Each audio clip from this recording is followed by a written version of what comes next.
Chers amis fidèles du Padre Pio, bonjour, mon nom est Jean Goyard et vous assistez au programme Sur les pas du Padre Pio.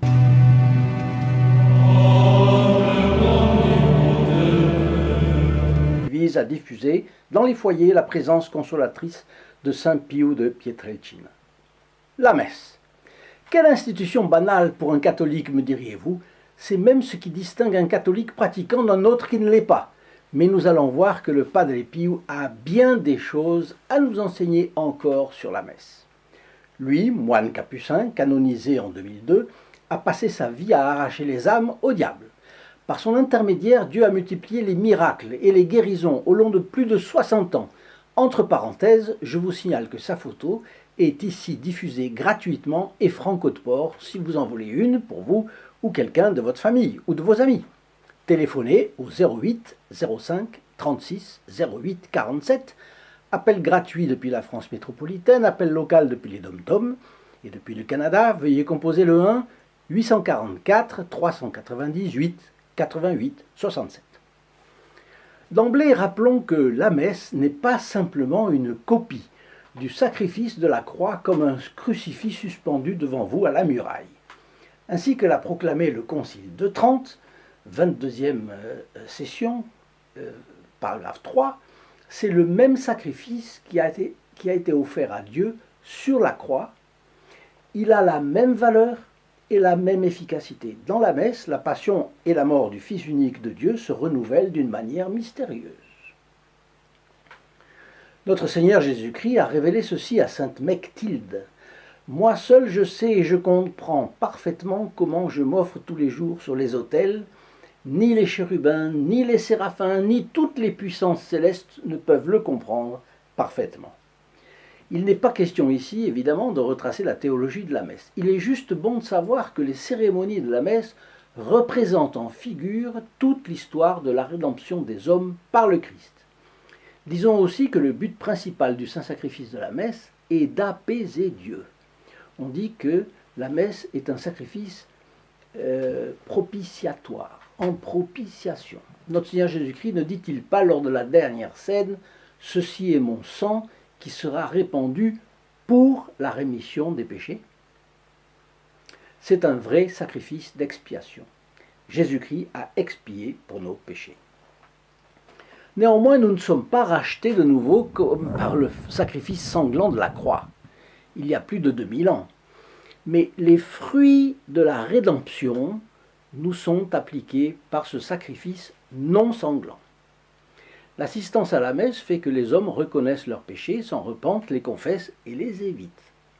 La messe est le centre de tout le service divin catholique. Alors à ce stade, quelqu'un pourrait se demander, mais pourquoi concrètement notre Seigneur a-t-il institué cette cérémonie qui est aussi un sacrifice ? Quand il a institué le sacrifice non sanglant de la messe, lors de la dernière scène, notre Seigneur l'a fait pour renouveler le sacrifice de la croix jusqu'à la fin des temps et en communiquer ainsi les mérites à chaque homme. Bien, lors de la canonisation du Padre Pio, Jean-Paul II a présenté le Padre Pio comme le modèle des prêtres. Pourquoi ? Eh bien, parce que c'était un prêtre qui célébrait pieusement la messe, confessait tout le jour durant, et prier le rosaire quand il ne confessait pas. Voilà quelles étaient ses activités. Dans le livre où je puise une partie de la documentation pour la vidéo d'aujourd'hui, le père Jean de Robert écrit qu'on ne pouvait voir le Padre Pio célébrer le saint sacrifice sans subir chaque fois les effets du drame qui se jouait là, à l'autel. Crucifié avec Jésus, le Padre Pio revivait la passion avec une grande douleur. Il nous a appris, dit le père de Robert, que notre salut ne peut être obtenu que si la croix est d'abord plantée dans notre vie. Il a écrit le 27 juillet 1917 « Je crois que la très sainte Eucharistie est le grand moyen pour aspirer à la perfection. Mais nous devons la recevoir avec le désir et l'engagement moral de déraciner de notre propre cœur tout ce qui déplaît à celui que nous voulons recevoir en nous. » Chaque mot du Padre Pio est à bien peser. Et il a expliqué que lors de la célébration de l'Eucharistie, il fallait mettre en parallèle la chronologie de la messe et la chronologie de la Passion. Cela se comprend quand on se souvient de ce que Dieu voit toutes choses comme présentes, même celles que nous appelons passées ou futures. Dans la vie de Dieu, il n'y a pas de succession d'événements. Pour lui, pas de temps. Jésus est hors du temps. Mais à l'autel, il revit indéfiniment la même passion. Alors, vous savez que la messe comporte 3 parties principales, l'offertoire, la consécration et la communion. À l'offertoire, le prêtre présente et bénit le pain et le vin. À la consécration, le pain est changé au corps de notre Seigneur Jésus-Christ et le vin en son sang.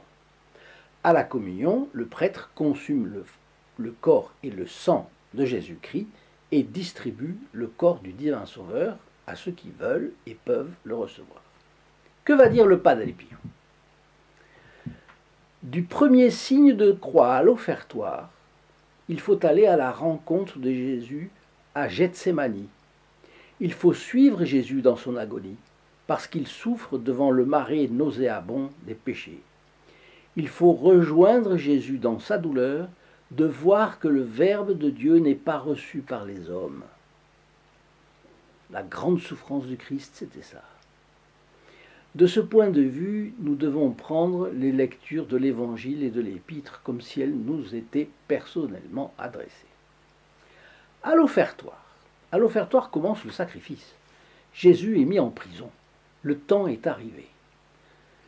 Ce qu'on appelle le canon commence par la préface et le sanctus, qui sont le chant de louange et d'action de grâce adressé par Jésus à son Père pour lui avoir permis d'atteindre enfin cette heure.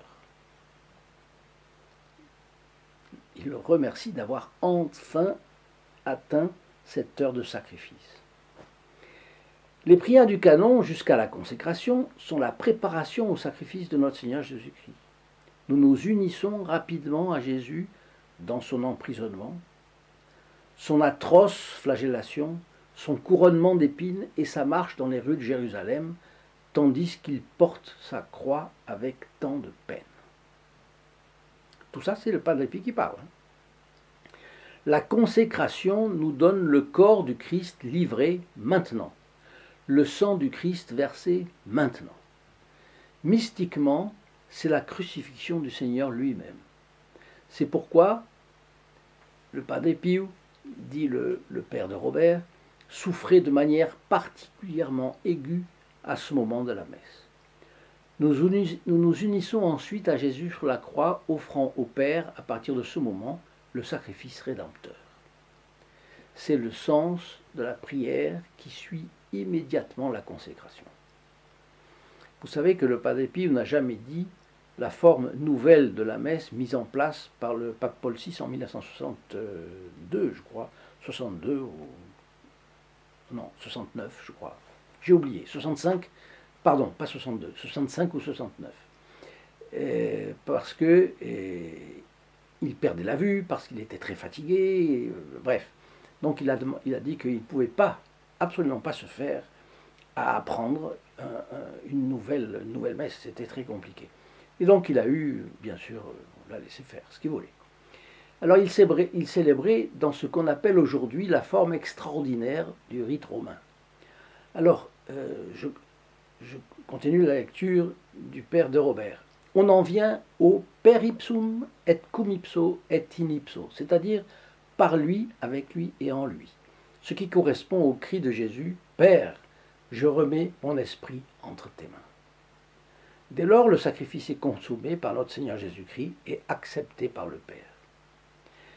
Les hommes ne sont plus séparés de Dieu, mais à nouveau unis. C'est pourquoi, à cet instant, il se récite la prière de tous les enfants de Dieu, le Notre Père. Tout ça est très beau, hein. Le Padre Pio continue. La fraction de l'hostie est le symbole de la mort de Jésus.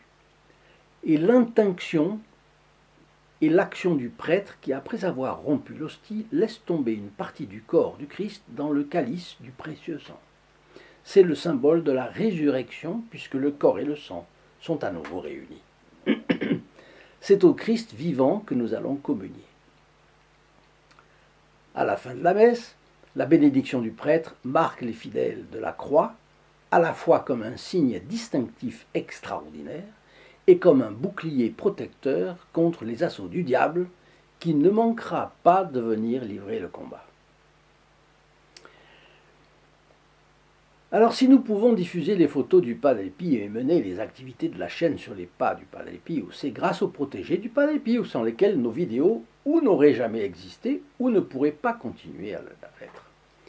Car ils forment un groupe de fidèles de notre chaîne qui, malgré les difficultés que tout le monde supporte, la solitude parfois pauvre financièrement, les problèmes de santé, de travail, d'argent, d'éducation des enfants, etc., ils font un effort spécial pour rendre matériellement possible l'édition de nos petits ouvrages sur la vie du Padre Pio, les livrets de prière ou livrets de confession, l'impression des photographies ou des conseils spirituels du bon capucin, l'envoi de chapelets ou de médailles, etc. Tout ce matériel est distribué gratuitement et envoyé franco de port dans tous les coins de France, y compris les dom-toms. Cela coûte cher. C'est un effort important de la part du groupe des protégés du Padre Pio. Vous pouvez, si vous avez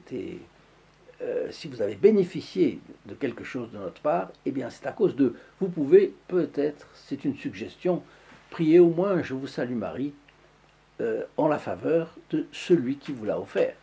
Bien. Et nous les en remercions en conséquence. Comment 54 messes, et nous venons de voir qu'est-ce que c'est que la messe, sont célébrées chaque année pour eux. Vous voyez, parce que le Padre Pio nous dit de la messe, à quel point les protégés du Padre Pio sont remerciés par le bon Dieu lui-même. Il a trouvé ce moyen-là. Ça s'est fait comme ça, mais finalement, ça a été très bien. Nous déposons aussi leurs noms aux messes des fêtes spéciales de l'Église et des célébrations en l'honneur du Saint Padre Pio, leurs intentions pour eux et leurs proches, leurs défunts aussi. Tout cela est spécialement déposé à San Giovanni Rotondo, où se trouve la sépulture du Padre Pio. Alors pour connaître les protégés du Padre Pio, c'est très simple. Cliquez sur le lien affiché sous cette vidéo, www.https://www.st-padre-pio.fr. Et puis laissez-vous guider, vous trouverez expliqué l'apostolat fait par les protégés du Padre Pio et les bénéfices qu'il y a à en faire partie. D'abord la messe, célébrée à leurs intentions. Ensuite les prières dites pour eux dans le cadre de notre chaîne. Puis quelques petits cadeaux qui aident leur vie spirituelle. C'est aussi les grâces, et ça c'est une chose qu'on ne peut pas ignorer, c'est aussi les grâces que les membres de ce groupe peuvent recevoir du bon Dieu, de la Sainte Vierge, à cause de l'intérêt dont ils témoignent pour rapprocher le prochain du Padre Pio, leur prochain qu'ils ne connaissent pas, du Padre Pio et donc de la Sainte Vierge. Donc je continue brièvement sur la messe dans un autre registre puisqu'il s'agit de petites questions et petites réponses. Vous avez entendu parler de Cléonis Morcaldi, une de ses filles spirituelles. Ayant une dévotion spéciale pour le Padre Pio, elle profitait des moments où elle le croisait pour lui poser des petites questions et il répondait toujours avec une grande sollicitude. Et puis, revenue chez elle, elle notait toujours ce qu'elle avait entendu. Grâce à elle, nous avons en main ces réponses du Padre Pio. Et lors d'un congrès très important qui a eu lieu à Udine en 1972, le père Tarcisio Zullo a transmis quelques-unes de ces annotations. Question: Père, votre messe, qu'est-ce que c'est? Réponse: c'est l'achèvement sacré de la passion de Jésus-Christ. Ma responsabilité est unique au monde, a-t-il dit, en pleurant. Question: et que dois-je voir dans la messe? Réponse du Padre: tout le calvaire. Question: que souffrez-vous au cours de la messe? Réponse: tout ce que Jésus a souffert dans sa passion, je le souffre aussi de manière inadéquate, bien sûr, autant qu'il est possible à une créature humaine, cela sans aucun mérite de ma part et en vertu de sa seule bonté. Vous voyez comme c'est intéressant. Autre question de Cléonis Morcaldi. À quel moment du divin sacrifice souffriez-vous le plus? Réponse: de la consécration à la communion. Question: et pendant l'offertoire? Réponse: c'est à ce moment que l'âme est séparée des choses profanes. Question: et à la consécration? Réponse. C'est véritablement là que se passe une nouvelle et merveilleuse destruction-création. Chaque réponse du Padre Pio pourrait faire l'objet d'un commentaire. Je vous les livre, un jour on pourrait éventuellement les commenter. Question de Cléonis Morcal. À la communion, est-ce que vous souffrez la mort? Réponse du Padre Pio. Mystiquement, oui. Question, par la force de l'amour ou de la douleur? Donc c'était une question derrière l'autre. Et réponse du Padre Pio. Par les deux. Force de l'amour et force de la douleur. Mais plus par amour. Question. La communion est-elle une incorporation? On sent qu'elle a raté. Elle ne voulait pas dire ça, mais enfin bon, elle a raté. Et le Padre Pio répond, non, c'est pas ça. C'est une fusion. Comme deux bougies peuvent fusionner et finissent par ne plus se distinguer. Mais c'est incroyable ce qui se passait avec le Padre Pio. Vous vous rendez compte? Question. Comment devons-nous écouter la Sainte Messe? Réponse. Comme y assistait la Sainte Vierge Marie et les Saintes Femmes. Comme Saint Jean a assisté au sacrifice eucharistique et au sacrifice sanglant de la croix.